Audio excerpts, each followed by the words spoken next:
یو کس تپوس کړی دی چې پاکټ ګایډ چې هغه عموماً په امتحاناتو کې د نقل لپاره استعمالیږي خرڅول څنګه دي؟ که چېرې د خرڅونکي نیت دی چې دا د نقل لپاره هلکان د سکول او د کالج د دې نه نقل وکړي، په جیب کې ځان سره پاڼې وشله یوسي، نو بیا خرڅول ټیک نه دي، مکروه دي. یو کس وایي چې یو موټی ګیره ساتل دا سنت دی. بعضې خلک وایي چې تر نومه پورې ګیره پرېږده، د دې څه حکم دی؟ ګیره داسې پرېښول چې سړي پورې خلک خاندي، دا هم ټیک نه ده. چې هغه د ډېره زیاته اوږده شي، او دا ګیره چې دا سنت دی د انبیاو د خو خلکو، دا باعث د خندا جوړ شي. البته ګیره د موټي نه کمول هم ګناه ده، تر موټي پورې ساتلی شي، موټي نه لږه غټه موټی دا ساتلی شي. او دا د عبدالله ابن عمر صاحب نه ثابت ده، د موټي نه به سیوا پرېکوله. او رسول الله صلی الله علیه وسلم په شمایلو کې راځي، یعنی د هغې عادات مبارک، کان یأخذ من لحیته، چې پیغمبر علیه الصلاة والسلام به هم اطراف د ګیرې دا غشتل. دې نه معلومیږي چې سیوایي ویښته وتې راوتې دا بیا غشتل. یو کس وایي چې آیا په موس کې خبرې کول لا ټیک دي؟ ځکه چې ذوالیدین رضی الله عنه د موس په دوران کې سوال کړی و، اقصرت الصلاة ام نسیت یا رسول الله. موس دوران کې خبرې کول دا ګناه ده، او چې څوک په موس ولاړ دی هغه دپاره هم ګناه ده، او چې بل کس د بهر نه هغه سره خبره کوي هغه هم ګناه کوي. او خبرو کولو سره موز ماتیږي، چې کله موز کې خبرې وشوې نو موز مات شو. او قرآن کریم کې الله پاک فرمای ولا تبطلوا اعمالکم، تاسو خپل اعمال مه باطلوئ. صریح نهی ده، او ته د هغې خلاف ورزي کې د دې آیت کریمه چې ته خپل عمل باطلې، نیت یې تړلی دی باطلې. دغه وجه ده چې کله سړی د څه وجه نه هغه موس ختمی، نو هغه به هم په سلام سره ختمی. چې موس مثلا څه غلطي وشوه نو السلام علیکم ورحمت الله، او د موس نه اوزه. به هر حال موس کې خبرې کول نه دي جایز. کومه واقعه چې په دې پرچای کې تا تپوس کړی دی، دا د رسول الله صلی الله علیه وسلم په زمانه کې شوي وه، او د الله رسول حیاتو او په هغې باندې وحي راتله. دې صحابي دا سوال په موس کې نه و کړی، د الله رسول سلام ګرځولی او د موس نه وتی و، خو البته بیا باقي موز بیا وروستو دې نه پس کړی دی. نو هغې صاحب وحي و، په هغې باندې د اسمان نه وحي راتله، دغه وخت کې په دې موقع باندې دا جایز شوي. یو کس وایي چې ما یو کس نه 2.5 لکه ریاله اغشتي، 2.5 لکه دي که 2.5 زره دي، دلته 2.5 لکه دي. ما به هره میاشت هغه ته په دې پیسو باندې 3 یا 4 زر ریاله منافع ورکوله. بیا په کاروبار کې نقصان وشو، اوس هغه سړی ما سره تاوان نه مني. که تاوان نه مني او تا نه هره میاشت تړلې منافع اغشته او تا ورکوله، نو تم په سود کې مبتلا وې، دیم تا سود ورکولو او هغه سود اغشتو. او یو د مضاربت دې ته وایي چې دا پیسې واخله، ته په دې باندې دا کاروبار کوه، او چې کومه ګټه وشي نو هغه نیمه ستا نیمه زما، یا 2 برخې ستا 1 برخه زما، مثلا دا مضاربت دی. نو که په هغې کې ګټه ډېره وشوه، منافع ډېره وکړه، نو ډېرې به د دواړو ورسي. که 1 لاک یې وګټې نو 50 هزار ورسېدې، او که 10 لاک یې وګټلې، که 1 لاک یې وګټلې 50 هزار، او که 10 هزار یې وګټلې نو 5 هزار به ورسي. او که څه یې ونه ګټل نو بیا نفع نشته دی. او که تاوان رالو نو تاوان به هم شریکېږي، خو تاوان به د دې مالک اصل مال پسې نه ځي، ګټې منافع پسې به ځي، دی به د منافع نه ورکوي. یو کس تپوس کړی چې د ریان او مهریار څه معنی ده؟ ریان خو د ری نه دی، ری ویلی کېږي سیرابي ته. ریان کثرت سے سیراب کرنے والا.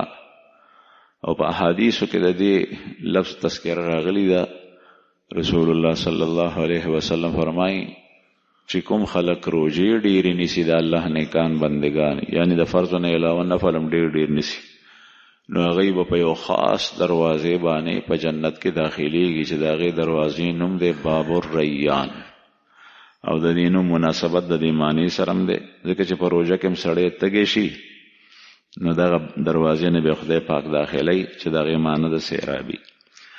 او بل تپوس یې کړی چې مهریار څه معنی ده؟ مهریار د فارسی ټکی دی، او مهریار مهر ویلی کېږي مهرباني ته، او یار معنا دوست، مطلب دا چې دا کس مهرباني خوښونکی دی، مهرباني سره محبت دی. یو کس وایي چې ما یو ګاډی اغوښتی دی، د ګاډي قیمت 33 لکه روپۍ دی، په هغې کې دغه کس 14 لکه روپۍ نغدې غواړي او باقي 20 لکه د 6 میاشتو وخت یې پکې راکړی دی، په دې باندې 4 لکه منافع اخلي. آیا دا طریقه صحیح ده او دا ټیک د سود کې نه راځي؟ ځکه چې قرض سره شي پیسې هغه ډېریږي.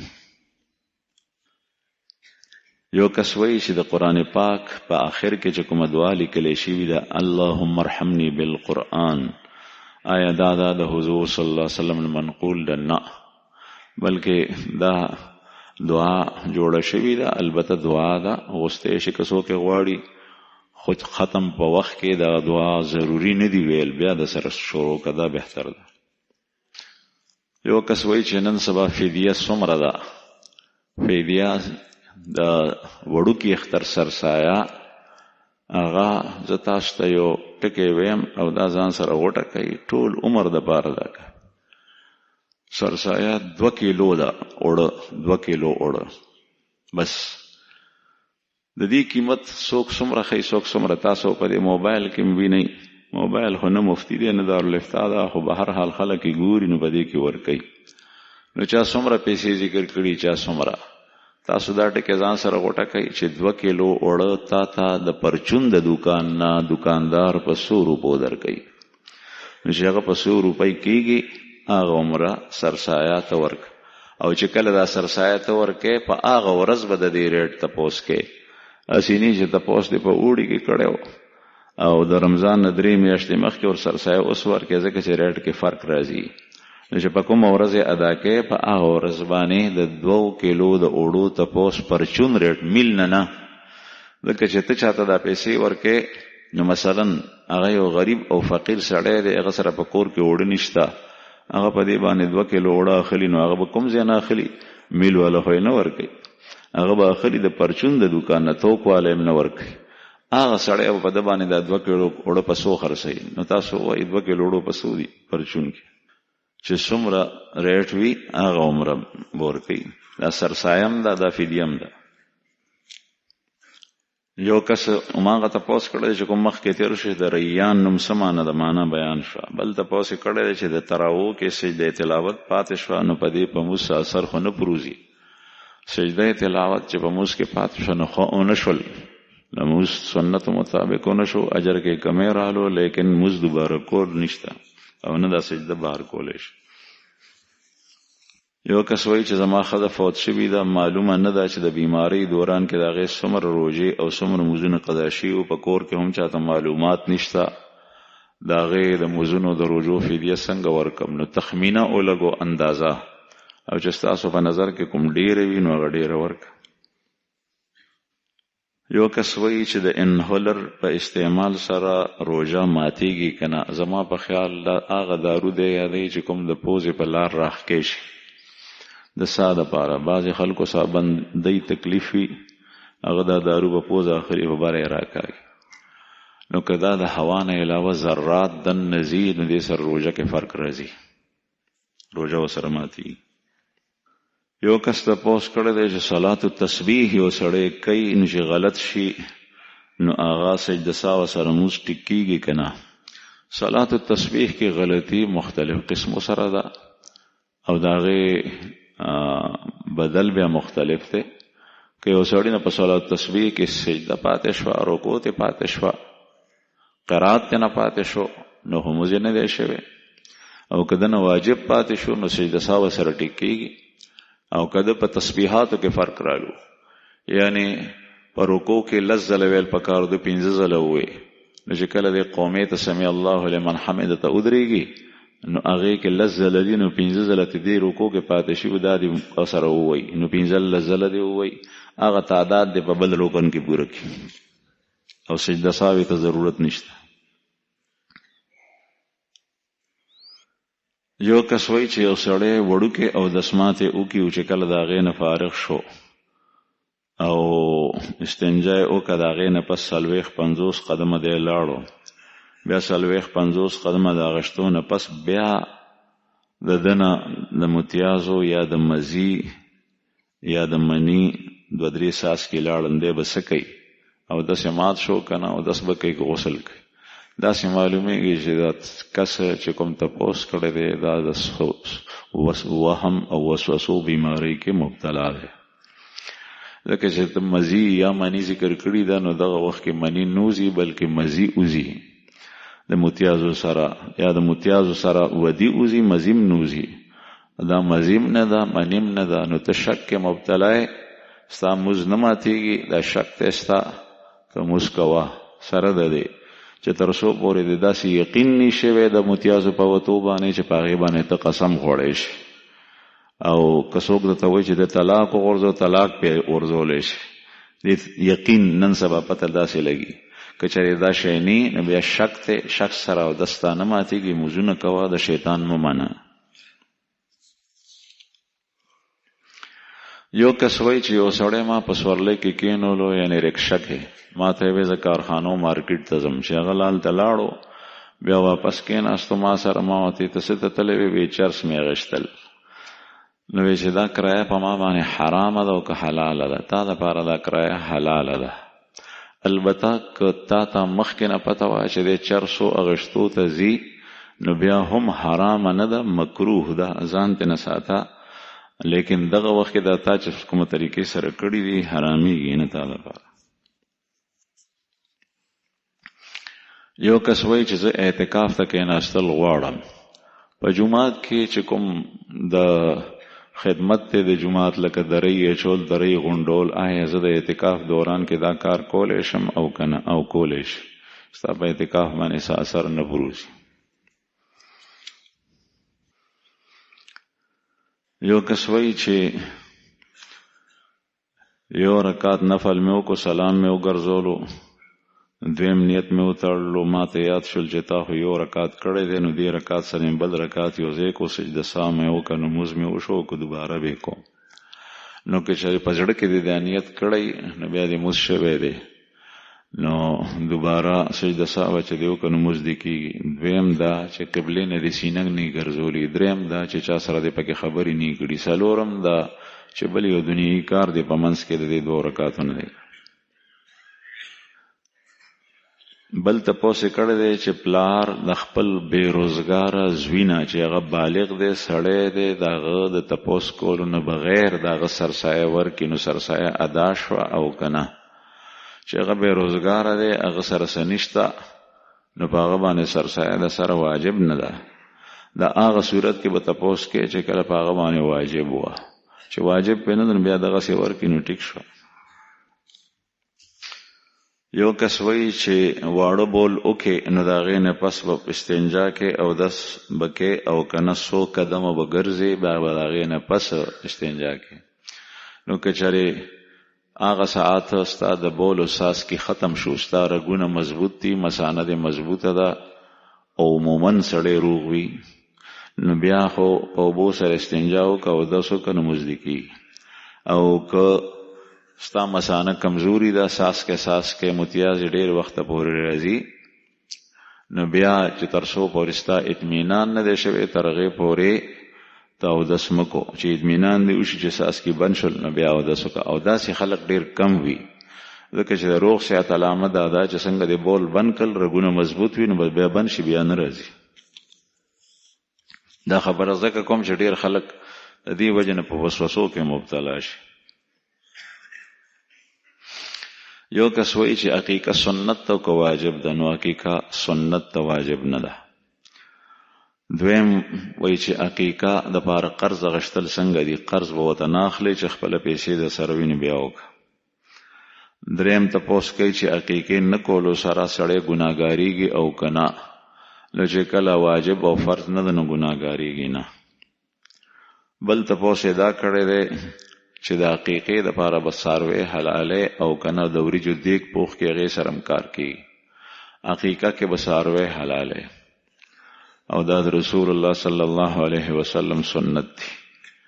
او دیګ پخول دا عقیقه نه ده، البته خیرات ته صدقه ده، د هغې خپل اجر دی. وی د ماشوم د پاره د څاروي تعداد څومره دی؟ الګ د پاره 2 چیلي یا ګډوري چې قرباني پکېږي، او جنۍ د پاره 1 چیلی یا ګډوري چې قرباني پکېږي. یو کس تپوس کوي چې یو سړی دی هغه په حرم پاک سعودیه کې روژه ونیوله او پاکستان ته رالو، او پاکستان کې دلته مثلا د رمضان 13 روژې پوره شوې، سپمۍ چا ونه لیده، نو دی چې روژه نیسي نو د 13مې روژې سره د 11 روژې جوړیږي. د دپاره څه حکم دی؟ دا روژه به نیسي او که نه دی به اختر کوي؟ نه، چې دی دلته کې رالو او دلته اختر نشته دی نو دی به دا روژه نیسي د خلکو سره، ځکه چې د روژې احترام دا دی چې کوم ځای کې د خلکو روژه یې هلته به تم روژه کوي. یو کس تپوس کړی چې مونږ په بچپن کې اکثر دا اورېدلی دي، ویډیو کې م راځي، په موبایل باندې علماو نه م اورېدلی دي چې په دنیا کې به داسې حالات په مسلمانانو راځي چې دی مظلوم ترین وي. او بیا چې کوم دی نو اسرائیل، یهود، د ګریټر اسرائیل خبرې م کوي، دا ټول څیزونه م اورېدلي، نو بیا سړی مایوسه شي چې د کفارو دا کارونه کوي او حدیثو کې م راځي نو دا خو دروغ کېدی نه شي. نو بیا دمرا جد و جهد کولو تا عباداتو تا بیا څه ضرورت دی؟ الیاذ بالله. دا راځي خو دې سره سره کامیابی به د مؤمنانو په لاس کې وي. والعاقبة للمتقین، د دنیا د حالات به بدلیږي را بدلیږي. چرته به مسلمان مظلوم شي هغه به کافر ظلم کوي، چرته او دی به دباو شي، او چرته به مسلمان غالب شي، او آخري انجام به ښه د مسلمانانو په لاس کې وي. او مسلمان ته په دې حالاتو کې دا مایوسي ده، دا تا چې کومه خبره کړې ده چې د کوشش او محنت څه ضرورت دی د عمل کولو، دا به کې که یو سړی ستا سر پرې کوي نو ته به هم ایمان نه پرېږدې او خپل دین او مذهب به نه پرېږدې، دا ستا امتحان دی. او د سر د پرې کولو هغه لمحات به در باندې تیر شي، 100 سکنډه به ته به په هغې پوه هم نه شې. لکه حدیث مبارک کې راځي چې شهید دومره درد محسوسوي لکه څنګه چې سړی میږی وچیچي. نو دا وخت کې به تا خدای پوهیږي نه چې ته په حق باندې په ایمان باندې ولاړې، په خپل دین د استقامت اختیار کړي. یو کس وایي ما اورېدلي چې د قرآن پاک آخري 10 سورتونو کې د 2 سورتونو په منځ کې جدایي راوستل مکروه دي، لکه سورة النصر نه پس سورة الاخلاص ویل او په منځ کې سورة اللهب پرېښول. دا کراهت ولې دی او صرف آخري 10 سورتونو سره تخصیص ولې دی؟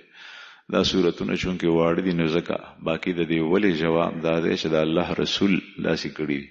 البته په دې مسله کې اختلاف شته، د احنافو په نږدې باندې مکروه دي، مکروه تنزیهي، یعنی غټ مکروه نه دي، خلاف اولا دي چې یو وړوکی صورت پرې دی او بل وی، او دا هم چې په قصد او ارادې سره وی، او چې کنه غیر خیال دینی او داسې دی وکړي یو وړوکی صورت په منځ کې پرېښود د 2 صورتونو ترمنځ، نو دا هغه کراهت هم نشته دی، ختم شو. یو کس تپوس کړی دی چې د فدیې پیسې به ټولې یو سړي ته ورکې او که نه تقسیمې به، نو د فدیې پیسې دي څومره چې ته به هغه په مخلوق باندې ویشي. یو کس ته یې ورکړه چې په باندې کار وکړي، تقسیمولی شي، لیکن یو کس ته یې ورکړه چې د هغه پسې کار روان شي، په هغې باندې خو د هغه هېڅ نه کړي. یو کس وایي چې یو کس بهر ملک وي او ښځې ته په موبایل باندې طلاق استعمال کړي، طلاق کېږي او که نه، او چې دا موبایل هم بل چا سره وي. د طلاق تعلق د ښځې د وجود سره نه دی چې ښځه مخامخ ولاړه وي او دی ووایي چې د طلاق یې نو هله طلاق کېږي. نه، که چېرې دلته مخامخ ښځه ني او دی د ښځې نه دومره لري لکه اما او کما شرق او غرب، نو بیا هم طلاق واقع کېږي. یو کس وایي چې په 4 رکعاتي لمونځ کې په قاعده اوله کې عبده ورسولنا سیوا مسکون کې نزیاته وشي لکه درود شریف وایي نو په دې باندې سجده ساو شته او کنه او شته ده چې کله پوره جمله وایي. یو کس وایي چې د عقیقې مسنون طریقه څه ده؟ د عقیقې مسنون طریقه ده چې کله ماشوم پیدا شي نو داغه په اومه ورځ باندې به یو څو کارونه وکړي. یو خو به نوم انتخاب وکړي، په اومه ورځ باندې به غنوم پوخ کړي.